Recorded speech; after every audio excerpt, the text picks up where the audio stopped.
अदिति ने big boss के अंदर बोल्डनेस भी दिखाई, बिकनी भी पहनी, लेकिन जो एक्चुअल में करना होता है, जैसे टास्क करने होते हैं, थोड़ी सी लड़ाइयां करनी होती हैं, रिश्ते बनाने होते हैं, वो कुछ नहीं बनाया और इसीलिए घर वालों ने मिलकर उन्हें घर से बेघर कर दिया। जी हां, मिड वीक सेकेंड इविक्शन आप कह सकते हैं, क्योंकि मुस्कान बाम ने सबसे पहले मिड वीक में बाहर हुई थी, उनके ऊपर एक्सपायरी का टैग डाला गया था और अब सेकेंड एक्सपायरी का टैग किसके ऊपर लगा? अदिति मिस्त्री के ऊपर। 7 लोग नॉमिनेटेड थे वैसे तो इस हफ्ते, लेकिन कहा जा रहा था कि भैया 2 लोगों का पत्ता कटेगा, जिसमें मेरे हिसाब से एक तो सारा अरफीन जाने वाली है और अब एक निकल गई है कौन? अदिति मिस्त्री।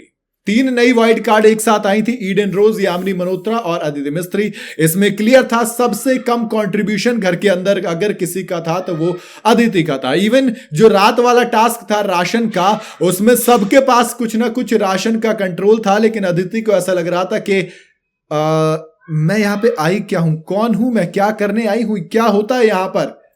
मतलब लगिन रहता हूं टास्क में है किसी में, ना घर के किसी रिश्तेदार से उनका जो कनेक्शन है वो अच्छा हुआ, मतलब ना दोस्त बनाए ना दुश्मन, एक होना ना होना बराबर वाला हिसाब था। तो फिर घर वालों ने कहा कि एक काम कीजिए, आप ना अपने घर जाके रिश्ते बनाइए, क्योंकि इस घर में आपका हिसाब किताब नहीं जम रहा है।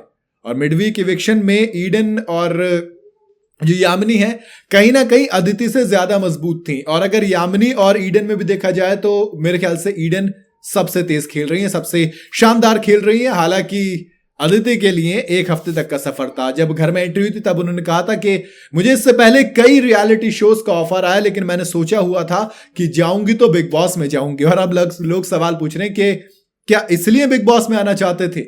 भाई जब आए थे तो कुछ करिए भी ना। अगर आप कहीं पे हैं तो अपनी मौजूदगी दर्ज कराइए। कैसे?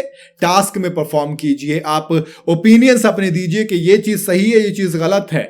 अगर शिल्पा ने साथ दिया करणवीर का, धोखा दिया करणवीर को, तो फिर दोनों पे बोलिए ना, साथ पे भी बोलिए, धोखे पे भी बोलिए। जब ईशा ने अगर बेईमानी की तब भी आप नहीं बोली। जब आप अविनाश मिश्रा ने ईशा को टाइम गॉड बनाने के लिए वो जो टास्क में संचालक बने थे उसमें ऊपर नीचे किया, अदिति मिस्त्री कहीं से कहीं तक किसी भी जगह पर अपना ओपिनियन देती हुई नजर नहीं आई थी। और इसी वजह से उनका स्क्रीन टाइम भी काफी कम था। जितना स्क्रीन टाइम था वो कहीं ना कहीं दूसरों की वजह से था, और इसीलिए जब दूसरों के ऊपर आप डिपेंड रहते हो तो बिग बॉस के घर के अंदर ज्यादा दिन आपकी नहीं चलती है। सबसे कमजोर थी। 7 नॉमिनेटेड की बात करूं तो उसके अंदर करणवीर मेहरा, विवियन डिसेना, अविनाश मिश्रा है। ये तीनों सेफ हैं क्योंकि तीनों टॉप पर खेल रहे हैं। इसके अलावा जो बॉटम पे है, श्रुतिका और कशिश कपूर इनके बाद आ जाती हैं, तो लेकिन सारा और बग्गा ये दोनों बॉटम 2 हैं। और अगर बॉटम की बात करूं तो सारा सबसे बॉटम पे चल रही है वोटिंग के हिसाब से, तो कहीं ना कहीं सबसे ज्यादा मुश्किल में सारा अरफीन खान है।